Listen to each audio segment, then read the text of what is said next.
아니요 하면 거기서 끝나는 거예요. 아니요 하고 선물 받아가신 분들이 수없이 많은데 일단 네 넘어갔습니다.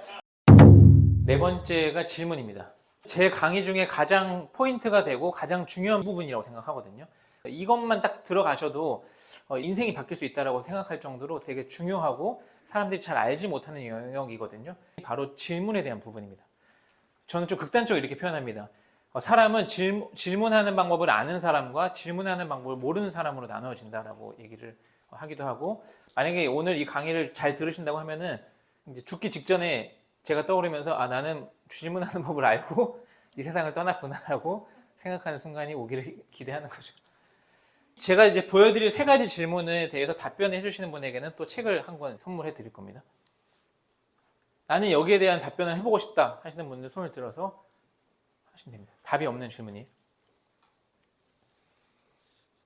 예, 좋습니다. 예, 과장님. 질문하는 방법을 알고 있나요? 네 하면 다음 질문 넘어가요. 예, 아니요 하면 거기서 끝나는 거예요.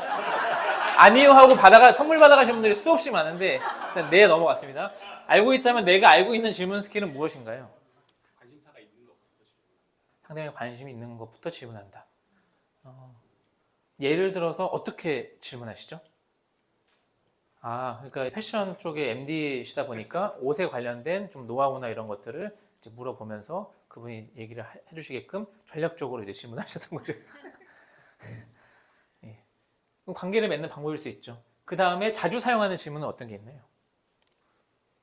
팀원들과의 질문인 것 같아요. 어제 어떤 일이 있었는지, 무슨 일이 있었는지, 기분이 어땠는지라는 질문을 해주신다라고 해주셨습니다. 제가 이제는 좀 랜덤으로 질문 한번 드려볼게요. 질문이 어떠한 효과가 있는지를 좀 보여드리려고 하는데, 멀리 계신 분으로 장 과장님이시죠? 삶의 가장 큰 고민은 무엇인가요? 혹시 어떤 수술을 하는지도 공유가 가능하실까요? 그러시군요. 신장에 물혹이 있어서 이제 수술을 이제 하셔야 되시는 거고, 2주 정도 동안 입원이나 이렇게 치료를 받으셔야 되는 거죠. 그랬을 때 그 공백을 어떻게 채울 수 있을 것인가 라고 이제 말씀해 주셨네요. 예. 이게 어찌 보면 본인의 건강을 더 생각하게 하셔야 되는데, 회사도 많이 걱정해 주시는 그 고민이 있으신 것 같아요. 예. 아마 그만큼 맡고 계신 일이 많으시기 때문에 그런 고민이 있고 또 대체할 수 있는 사람이 없다 보니까 그런 고민이 있으시지 않을까 싶네요.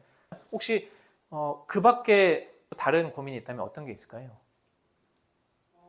그건 어떤 의미일까요? 제가 말하는 거에 따라서 직원들이 이제 행동을 하고 따라오는 부분들이 있었었는데, 네. 내가 연륜이 오래 되다 보니 직원들은 내가 어떻게 방향을 주느냐에 따라서 왔었는데 그게 때로는 강압적이었나라고 이렇게 좀 돌아보셨다는 말씀이신 거죠. 네. 제가 이제 여기서 다른 분들한테 똑같은 질문 드릴 거거든요. 나의 삶에서 가장 큰 고민은 무엇인지, 또 그 밖에 어떤 고민이 있는지, 그리고 이제 제가 한 분께 더 질문을 드릴 거예요.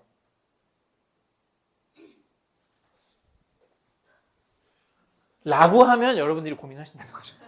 질문을 안 드릴 겁니다. 제가 이렇게 질문을 드릴 거라고 하는 순간 여러분들은 내가 의도치 않게 생각을 하게 되어 있어요.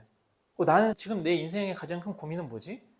그 밖에 어떤 고민이 있지? 평상시에는 그냥 아무 생각 없이 살아가죠. 고민이 있어도 그냥 잠깐 고민하고 넘어가는데, 제가 이렇게 질문을 딱 드리는 순간, 아니면 한 분을 지목해서 질문을 할 거다라고 하는 순간, 나한테 질문하면 난 뭐라고 답변해야 되지라고 하면서 갑자기 내 뇌가 자동적으로 움직이기 시작하는 거예요. 어떻게 하면 이 상대방의 뇌를 작동하게끔 할 수 있을 것인가에 대한 내용입니다. 질문은 사람을 생각하게 하고 스스로 답을 만들어내게 하고 그것을 실행에 옮기도록 동기를 부여하는 힘을 갖고 있습니다. 제가 아까 과장님께 질문을 드렸고, 내가 공백기를 어떻게 해야 될지가 고민이다. 그리고 이제 제가 만약에 더 시간이 있다고 하면은 지금 현재 과장님께서는 그 공백기를 어떻게 메꿔야 된다고 생각하시냐, 누가 그 일을 해줄 수 있냐라고 물어보겠죠. 그렇게 하다 보면 내가 이렇게 하면 되겠구나라고 답을 찾아갈 수 있게끔 도와주는 거죠. 그래서 질문이 이런 역할을 하고 있다. 질문의 방법을 두 가지를 보여주는 영상이 있는데, 그 해아 전투라고 하는 그 영상을 같이 보도록 하겠습니다.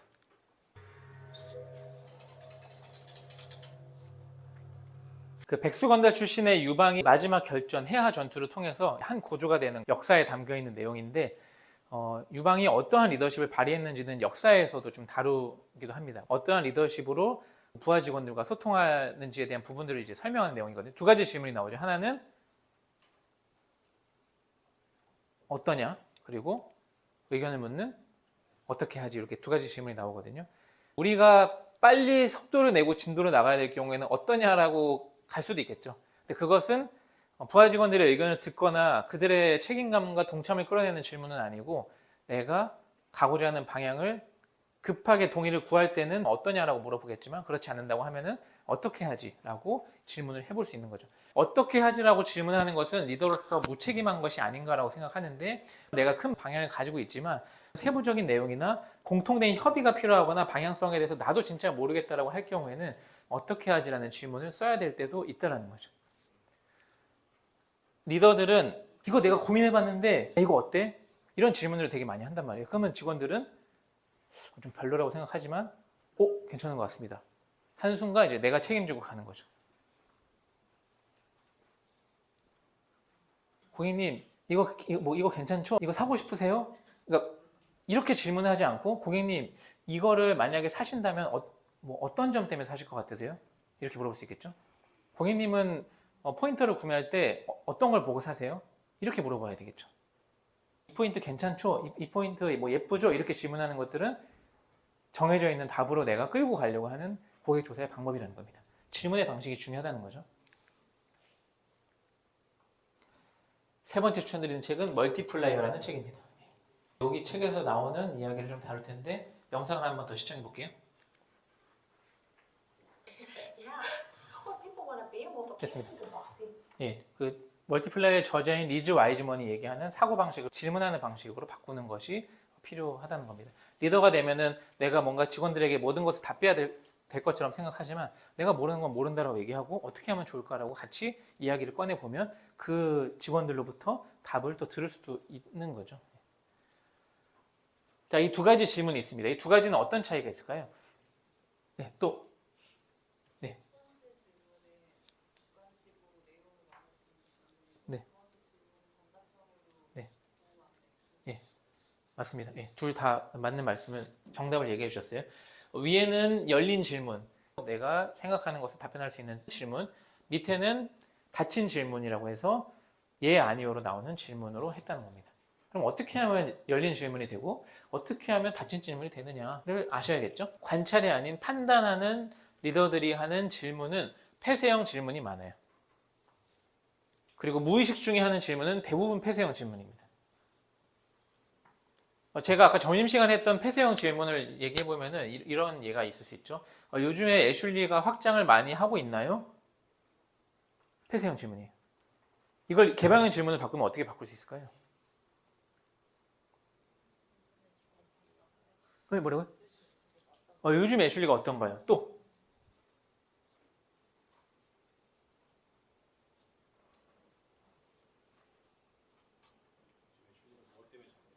요즘 애슐리가 무엇 때문에 잘 되나요? 예.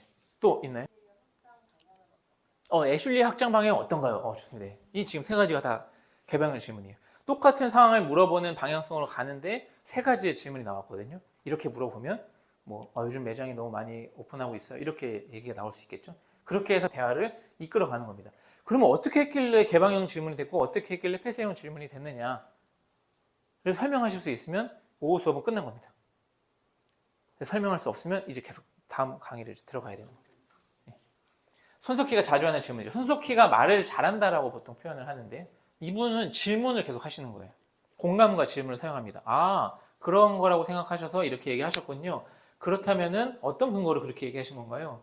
여기에 대해서 어떻게 생각하시나요? 예를 든다면 어떤 게 있을까요? 좀 더 구체적으로 말씀해 주시겠어요?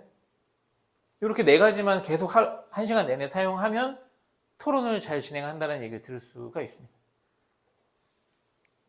더 얘기를 끌어낼 수 있는 질문들로 개방형 질문으로 끌어가는 겁니다. 그럼 어떻게 했길래 개방형 질문이 되지? 구조에 대한 부분을 알고 계셔야 돼요. 주제 하나를 딱 정하는 거예요. 저 지금 업무 인수인계에 대한 게 고민입니다. 그럼 그 밖에 또 어떤 고민이 있죠? 라고 제가 아까 했잖아요. 그게 바로 이 주제를 찾는 사고 확장의 질문이에요. 고객 조사할 때 디자인에 대한 게 있고, 뭐 가격에 대한 게 있고, 뭐 상품 재질에 대한 것도 있을 수 있죠. 이런 주제들을 찾아가는 질문들을 내가 확장형 질문으로 해나가는 거죠. 직원과 대화할 때 가족에 대한 질문, 프로젝트에 대한 질문, 취미에 대한 질문들이 있을 텐데 그런 것들을 영역별로 정해놓고 밑으로 이제 파고 내려가는 질문으로 들어가는 거죠. 업무 인수인계가 고민이라고 하셨는데 어떤 이유 때문에 고민이신 거예요? 그거에 대한 대안은 어떤 게 있나요? 구체적으로 만약에 그걸 실행하신다고 하면 어떻게 실행하실 수가 있죠? T자형 질문이라고 해서 계속 파고 내려갔다 끝까지 실행까지 어느 정도 짚어줬다 하면은 다시 다음 주제로 넘어가서 또 이 주제를 타고 내려오는 거죠. 고객조사도 계속 타고 내려가서 질문에 Y를 타고 내려가서 끝에 뭔가 짚어줬다라는 인사이트가 나오면 다시 빠져나와서 다른 질문으로 넘어가는 겁니다. 근데 이 구조를 내가 가지고 상대방과 대화를 해나가야 이 의도적 질문의 사고가 끝을 파고 내려가는데 이런 생각 없이 그냥 아무렇게나 질문을 하게 되면 이 깊은 사고 끄집어낼 수가 없다는 거죠. 자, 그럼 개방형 질문을 어떻게 하느냐 이제 방법적인 걸 알려드릴게요. 100만 원짜리 코너입니다. 왜라는 질문을 사용하진 않아요. 코칭에서는. 어떻게 쓰냐면 어떤, 어떻게, 무엇 이렇게 세 가지만 기억하시면 됩니다. 누구와 언제는 단답형으로 나올 수 있기 때문에 어떤, 어떻게, 무엇. 코칭의 90%의 질문은 다 이렇게 되어 있어요. 코칭의 질문을 알려주겠다고 하는 시중에 나온 질문과 관련된 책을 여러분들 구매하시게 되면은 어떤, 어떻게, 무엇으로 90%가 구성되어 있습니다. 리더의 질문, 피터 드래커의 질문, 이건희의 질문 이런 거 많잖아요. 거기에 들어가는 모든 질문은 다 이 세 가지. 어떤, 어떻게, 무엇. 이 안에 다 들어올 거예요. 어떤, 어떻게, 무엇만 기억하시고 질문하시면 상대방이 말을 하고 있는 거죠. 슬슬슬. 어떻게 된 거예요? 그거의 핵심은 무엇인가? 이 옷의 관리의 핵심은 무엇인가요? 어떤 도구로 옷을 관리를 해야 되죠? 어떤 방법을 쓰면 좋을까요? 우리는 의식적으로 개방형 질문을 계속 한다고 하는 겁니다. 끝입니다. 개방형 질문의 포인트를 알려주는 곳은 저는 아직까지 제가 찾아보지 못했거든요. 이 질문하는 방법을 알면 협상에서 직원과의 대화에서 리더와의 대화에서 질문을 던지는 거죠. 진짜 고객이 생각하는 것을 끄집어낼 수 있는 개방형 질문을 사용할 수 있어야 한다는 겁니다. 여기까지 배운 걸 바탕으로 우리가 한 번 더 실습을 해볼 거예요. 라포, 관찰, 경청, 질문 이렇게 네 가지를 가지고 옆에 있는 분하고 한 번 더 대화를 해볼 텐데 특히 질문에 좀 더 초점을 맞춰서 사용하시면 돼요. 어렵다라고 하시는 분들을 위해 책자와 여기에 준비를 해놓은 게 있습니다. 바로 개방형 질문 리스트입니다. 지금부터 각각 3분씩 돌아가면서 옆에 분하고 관심사 혹은 취미에 대해서 이야기해보는 시간을 갖도록 하겠습니다.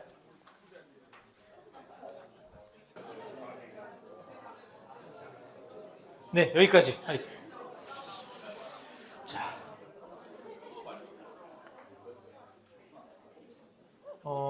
질문을 직접 이제 해보셨는데 좀 어려운 점, 궁금한 점, 뭐 새롭게 알게 된 점이 있다면 어떤 게 있었을까요?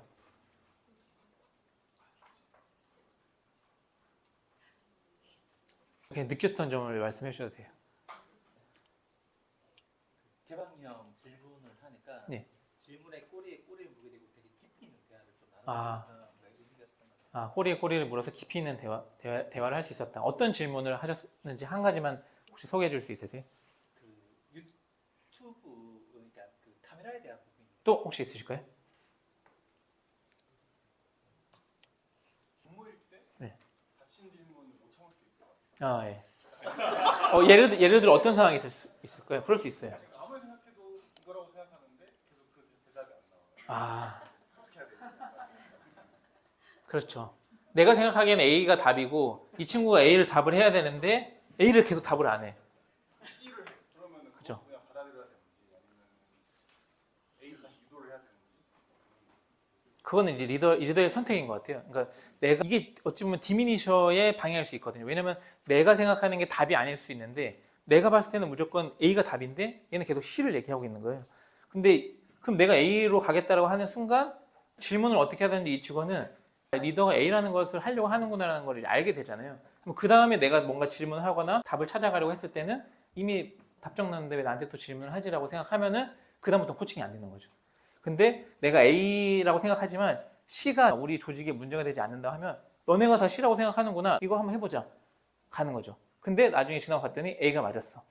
뭐 그럴 수는 있죠. 근데 그렇게 했을 경우에 리더가 그래도 내가 C라고 했을 때 들어주는구나. 다음에 질문이 오거나 다음에 뭔가 주제가 됐을 때 또 본인의 또 의견을 얘기하겠지만 답이 정해져 있고 답정너로 가게 되면 이제 거기서부터는 이제 디미니셔널로 가는 거죠. 근데 그거는 선택사항인데 내가 얼마나 직원들의 얘기를 자주 반영하고 듣느냐가 직원들의 참여를 이끌어내는 것 같아요. 저도 그런 고민이 있고 회의 들어갈 때 항상 그 고민을 해요. 나는 오늘 A라는 결과가 나와야 되는데 이게 나올 수 있을까? 하면서 막 가거든요. 그 막 산으로 갔다가 막 이렇게 막 왔다 갔다 막 하는 경우들이 있는데 내가 생각하는 게 답이 아니라고 생각하고 끝까지 그거를 지키려고 많이 노력을 하는 것 같아요. 근데 저도 똑똑한 고민을 하죠.